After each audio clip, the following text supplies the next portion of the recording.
Maybe through the long months of 2020 you completed Netflix, but for the critics who really do watch every film, a few movies last year soared over the 90% score on Rotten Tomatoes.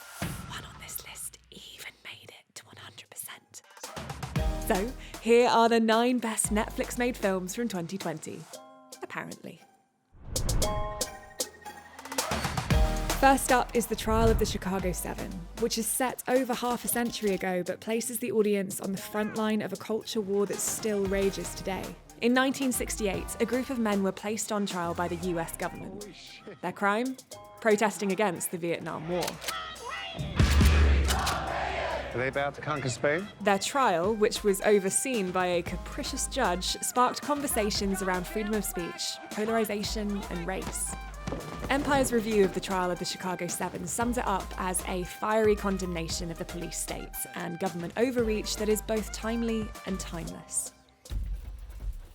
If there were any more plot threads in Enola Holmes, it'd be a blanket, but it ties them all up neatly after a blazing romp across Victorian London in a film that earned it 91% on Rotten Tomatoes.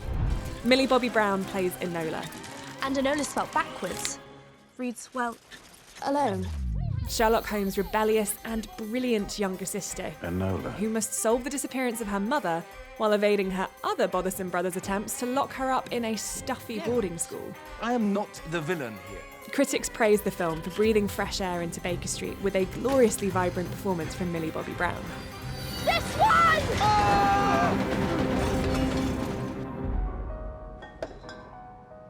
Elijah, played by Mamadou Ache, has finally figured out his dream: to become a master sommelier, or in other words, one of the best wine experts in the world. In Uncorked, Elijah's newfound passion sits at loggerheads with his father's dream for him, running the family barbecue joint in Memphis. You cut them before they're ready, I lose money. If I lose money, I can't take your mama to Vegas to see the Blue Man Group.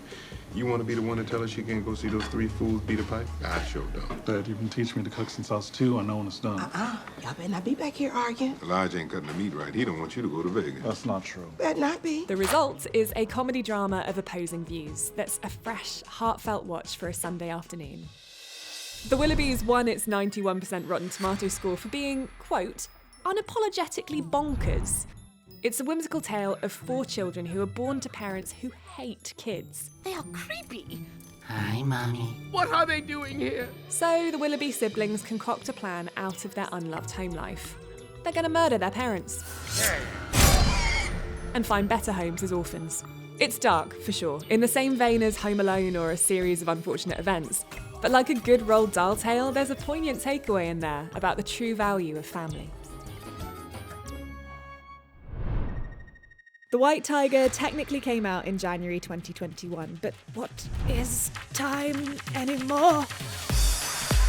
White Tiger is one of the critics' favourite films of the last 12 months, where a rich Indian family's driver escapes from his roach-ridden bed and rises to the top of society as an entrepreneur using just his cunning. It's a story about beating the steepest of odds and is based on the New York Times best-selling novel. Da 5 Bloods has been called one of Spike Lee's most urgent and impactful films. It follows 4 Vietnam War veterans, all part of the same squad and nicknamed the Bloods, who are searching for a lost gold fortune and the remains of their fallen leader. You're gonna have to kill me first. The plot hops between 2 timelines, with Chadwick Boseman playing the squad leader whose memory haunts his friends as old men.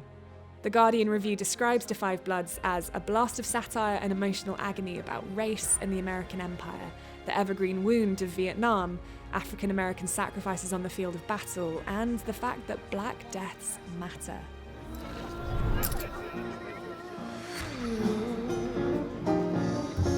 My bell rang this morning, didn't know which way to go. Ma Rainey's Black Bottom pays tribute to a real-life musical titan who was known as the mother of the blues. The story unfolds in a sweltering recording studio with 2 white executives at the helm in 1927. There, a band waits for their leading lady in a cramped room that brings tensions to the boil. You'll quickly see how this is based on a stage play, because the film ricochets with bullet-quick dialogue that's brought to life by powerhouse performances. In the words of Screen Rant's review, the staged feel of Ma Rainey's Black Bottom only serves to put a greater spotlight on the exceptional cast. A struggling New York City playwright reinvents herself as a rapper before hitting 40 in this comedy drama written, produced, directed by, and starring Rada Blank. The 40-year-old version makes witty and sharp stabs at the way black female artists are consumed by white producers. Rada plays a fictionalised version of herself, where by day she has to put up with a liberal theatre producer's fixation with black poverty porn. How are you? Good. Archie tells me you're teaching. I've been teaching for a while now. But by night she finds new inspiration with a local DJ.